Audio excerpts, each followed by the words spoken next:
A very warm welcome to all of you. I am Neeru. आज इस video में हम बात करेंगे अपने 8वें दिन की, नवरात्रि की, जिसको हम अष्टमी भी बोलते हैं। और इस दिन हम माँ पार्वती के 8वें स्वरूप की पूजा अर्चना करते हैं और उस स्वरूप को हम बोलते हैं महागौरी। अगर हम अपनी माइथोलॉजिकल स्टोरी के साथ कनेक्ट हों तो वहाँ पर ये बताया गया कि जब लॉर्ड शिवा एक बहुत ही गहरे ध्यान में थे, तब उनको उस ध्यान से बाहर लाने के लिए माँ पार्वती ने घोर तपस्या की। इसके लिए उन्होंने जो भी उनकी कंफर्टेबल लाइफ थी, वो एक राजा की पुत्री थी, लेकिन उन्होंने अपना महल, अपना रहने सहने का तरीका, जो भी कंफर्ट थे, जो भी आलीशान उनकी जीवन शैली थी, उसका सबका त्याग कर दिया और वो एक जंगल में जाकर बैठ गई और अपनी साधना के बल से, अपनी साधना के तप से उन्होंने लॉर्ड शिवा को मजबूर कर दिया कि वो अपना कॉन्टम्पलेशन छोड़कर, अपना मेडिटेशन स्टेट छोड़कर उन्हें इस बात का ध्यान आए कि जो माँ पार्वती हैं उनका और शिवा का जो प्रीवियस बर्थ में क्या रिश्ता है। वो एक पति पत्नी है, क्योंकि लॉर्ड शिवा ने जो अपना संसारिक जीवन था उसके प्रति वो उदासीन हो गए थे, उसके साथ वो कनेक्टेड नहीं होना चाहते थे और वो हमेशा अपने जो है ध्यान अवस्था में लीन रहते थे। लेकिन माँ पार्वती ने बिल्कुल भी इस चीज़ की परवाह नहीं की कि उनका जीवन कैसे होने वाला है। और जब एक स्त्री एक जंगल में, जहाँ पर जंगली जानवर भी हैं, जहाँ पर असुर भी हैं, दैत्य भी हैं और प्रकृति का भी जो है वो हवा है, रात है, दिन है, बरसात है और हर तरह की एडवर्सिटी है, लेकिन उन्होंने किसी भी चीज़ की परवाह नहीं की और वो अपने ध्यान में लगी रही, क्योंकि उन्हें अपने ऊपर भरोसा था, अपनी तपस्या के ऊपर भरोसा था। और जब वो सक्सेसफुल हुई एक तरह से, लॉर्ड शिवा को अपने ध्यान से बाहर आना ही पड़ा, क्योंकि उन पार्वती की तपस्या के आगे कोई भी जो है वो झुक जाएगा। अब क्योंकि माँ पार्वती जो हैं वो इतनी क्षीण अवस्था में हो गई थी, इतनी दुर्बल हो गई थी, उन्होंने ना ढंग से खाने को था उनके पास, रहने की जो सुविधाएं नहीं थी, तो उनका शरीर जो है वो बहुत दुर्बल हो गया था। तो कहते हैं क्योंकि इस अवस्था में, इस दुर्बलता की अवस्था में उन्होंने अपनी सारी जो इंटेलिजेंस थी या विजडम थी वो खो दी थी, तो लॉर्ड शिवा ने जो उनका एक गंगा, जिसको वो हमेशा लेकर चलते हैं, पवित्र सैक्रेड वाटर जब उनके ऊपर पोर किया, माँ पार्वती के ऊपर पोर किया, तो जब जैसे ही उनकी क्लेंजिंग होती है, क्योंकि जब जिन परिस्थितियों में वो जंगल में रहीं और चारों तरफ से उनके ऊपर जो है हर तरह की शक्तियाँ थी, तो जब वो उनकी इम्प्योरिटीज़ निकली, उनकी क्लेंजिंग हुई, तो वो फिर से अपनी विजडम के साथ, अपनी इंटेलिजेंस के साथ कनेक्ट हो गई। तो इस तरह से हम जो माँ पार्वती के इस स्वरूप को, जिसको हम महागौरी बोलते हैं, इनको हम ब्रिलियंस के लिए, परसिवियरेंस के लिए, दृढ़ संकल्प के लिए, फोकस के लिए पहचानते हैं और पीस एंड प्योरिटी के लिए। अगर हम महागौरी के चित्र को देखें तो उनको पूरा सफ़ेद कपड़ों में दिखाया हुआ है, श्वेत वस्त्र में दिखाया हुआ है, और वो जो सवारी कर रही हैं वो भी वाइट बुल के ऊपर हैं। तो जो वाइट है itself, it represents peace, purity, calmness, right.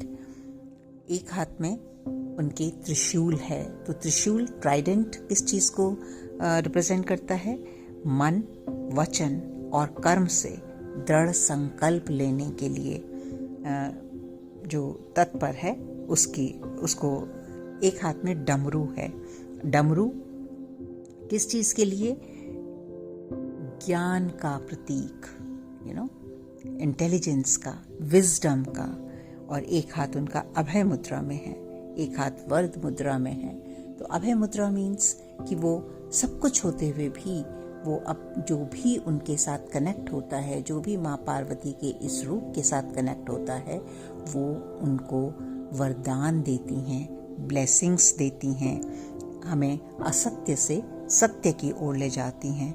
और जब हम इस प्योरिटी के साथ कनेक्ट होते हैं, इस हायर विजडम के साथ कनेक्ट होते हैं, तो जो भी हमारे पूर्व संचित कर्म होते हैं उनको भी जो है वो ट्रांसफॉर्म कर दिया जाता है और हमें माँ गौरी की ब्लेसिंग्स मिलती हैं। हमें शिव शक्ति से जो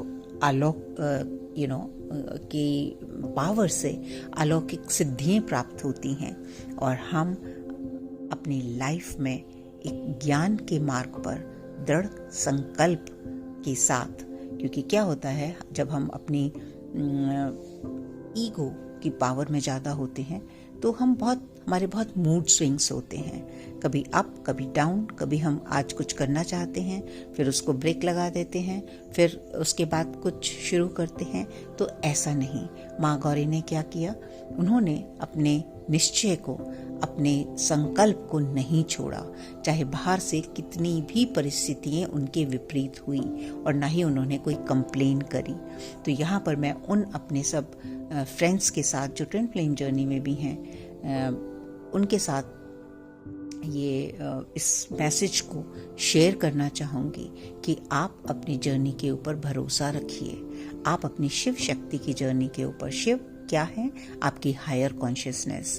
शक्ति क्या है? आपकी पावर। तो जब आप अपनी पावर में, अपनी कॉन्शियसनेस के साथ खड़े रहेंगे, अडिग रहेंगे और अपनी जो क्लेंजिंग है, अपनी जो साधना है उसको करते रहेंगे, तब आपको एक अलौकिक सुख का प्राप्ति होगी। ओके, सो फिर से वही, कब होगा, कैसे होगा, क्यों होगा, ये सब चीज़ें छोड़कर, क्योंकि ये चीज़ें जब भी हम बार बार भविष्य में झांकने की कोशिश करते हैं तो हम वहाँ से जो है वो बहुत सारे चैलेंजेस लेकर आते हैं, बहुत सारी होपलेसनेस लेकर आते हैं। क्योंकि और पास्ट में भी यही है कि जब भी हम पास्ट में ड्वेल करते हैं तो पास्ट के एक्सपीरियंसेस से क्या होता है, जो भी वहाँ पर पेन है, जो भी वहाँ पर घृणा है, जो भी वहाँ पर जिस तरह के भी हमारे इंसिडेंसेस थे, उनके साथ हम कनेक्टेड रहते हैं और वो जो हमारा एक एनर्जी चेन है वो ख़त्म नहीं होता। लेकिन जब हम अपनी आज की वर्तमान स्थिति में रहते हैं तो हम ना तो भविष्य के लिए चिंता करते कि क्या होगा, हम इस विश्वास के साथ कि क्योंकि अब हम ठीक कर रहे हैं, अब हम अपने दृढ़ संकल्प से आगे बढ़ रहे हैं, अब हम रोशनी के साथ कनेक्ट हो रहे हैं, तो ऑब्वियस है कि जो हमारा फ्यूचर है वो भी अच्छा ही होगा। और जो कुछ हमने पास्ट से ऐसा उठाया जो हमारे लायक नहीं था, उसको भी हम इजीली डिस्कनेक्ट कर सकते हैं, अपनी जो हमारी ऊर्जा है वहाँ से हम ख़त्म कर सकते हैं। तो ये 8 दिन जो भी कुछ हमने सीखा कि किस एक माँ पार्वती के डिफरेंट रूप को, अपनी गॉडेस के डिफरेंट रूप को, और ये सारे स्वरूप जो हैं वो हमारे अंदर भी हैं। तो इन सब स्वरूपों के साथ, इन सब रूपों के साथ, इन सब फॉर्म्स के साथ हमें कनेक्ट करना है। और यही सही मायनों में हमारा सेलिब्रेशन होगा नवरात्रिस का, 9 रात्रियों का। तो अब 1 रात्रि बची है, इसलिए सब दृढ़ संकल्प लेते हैं कि हम अपने मार्ग पर, अपनी रोशनी के मार्ग पर, सच्चाई के मार्ग पर, अपनी पावर के मार्ग पर, सत्य के मार्ग पर आगे चलते रहेंगे। I end this video with all these beautiful things and with lots of blessings to you all. Anybody who needs any kind of a personal guidance can connect with me on my email address or through my WhatsApp number. With this, I wish you all very, very, very best. You deserve the best out of your life. And I'll see you tomorrow with the 9th day of Navratri. Thank you very much.